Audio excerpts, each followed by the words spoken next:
Hi అండి. ఓ వంట ఒక మాటకి స్వాగతం అండి. పాతకాలంలో సాంప్రదాయంగా అమ్మ వాళ్ళు పురుష స్నానం ఎలా చేయించారో అలా చూపిద్దామనండి. ఇప్పుడు పిల్లలు చేయటం లేదు కదా ఇట్లా. వెనకటి రోజుల్లో తల క్లాత్ కట్టుకుని నడి కట్టేసుకుని కాళ్ళకి చెప్పులు వేసుకుని చెవుల్లో దూది పెట్టుకునేవాళ్ళు. ఇప్పుడు పిల్లలు చేయటం లేదు. ఒకసారి చూపిద్దామని మా అమ్మ నాకు చేయించింది. నేను మా పిల్లలకి ఇట్లానే చేయించానండి. కొన్ని ఏరియాల్లో అయితే వేడి నీళ్ళల్లో ఆయిలాకు పామాయిలాకు వేసుకుంటారు. నేనైతే యాపాకు వేస్తున్నా. ఈరోజు యాపాకు మిక్సీ వేసుకోబోతున్నాము. మీకు దొరకకపోతే ఒక్కసారి ఎక్కువ వేసుకుని బాక్స్లో పెట్టుకుని ఫ్రిడ్జ్లో పెట్టుకోండి.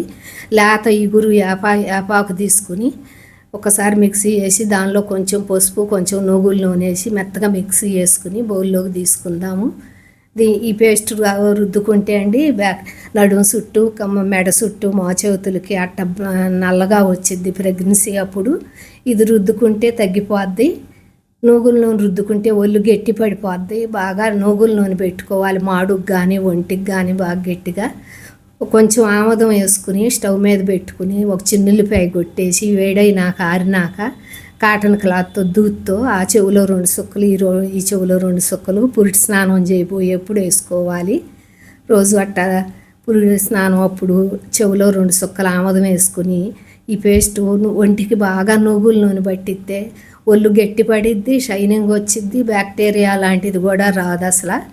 యాపాకు పేస్ట్తో నువ్వుల నూనెతో మద్దం చేసుకుని బాగా పట్టించి సునిపిండితో ఇంట్లో చేసుకున్న సునిపిండి వీడియో కూడా ఉందండి మా ఛానల్లో. ఇది ఇట్ట మద్దం చేసుకుంటే ఒంటికుండా నలుపు ఇరిగిపోద్ది. మీరు టెస్ట్కి బ్రా వేసుకోండి. యాపాకు నువ్వుల నూనె రుద్దుకునేప్పుడు వెనక గంగాళాలతో పోసేవాళ్ళు పురిటి స్నానానికి నీళ్లు గోరెచ్చని నీళ్ళే పోసుకోవాలి. దీనికి కొంచెం పసుపు యాపాకు వేసి గంగాళాలు 4 బకెట్లు నీళ్ళు పోసుకుంటే ఒళ్ళు నొప్పులు తగ్గుతాయి. ఈ సునిపిండితో ఇప్పుడు బాగా మాడుకు కూడా నువ్వుల నూనె పెట్టుకోవాలి.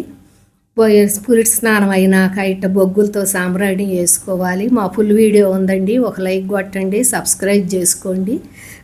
పిల్లకి తల్లికి కూడా ఇట్ట సాంబ్రాణి వేస్తే హాయిగా నిద్రపోతారు. 4 బకెట్లు నీళ్లు గోరెచ్చని నీళ్ళు పోయాలి. పచ్చళ్ళు కనుక వేడి నీళ్ళు పోయకూడదు. పిల్లకి తల్లికి కూడా ఒళ్ళు నొప్పులు తగ్గుతాయి. బాయ్ అండి.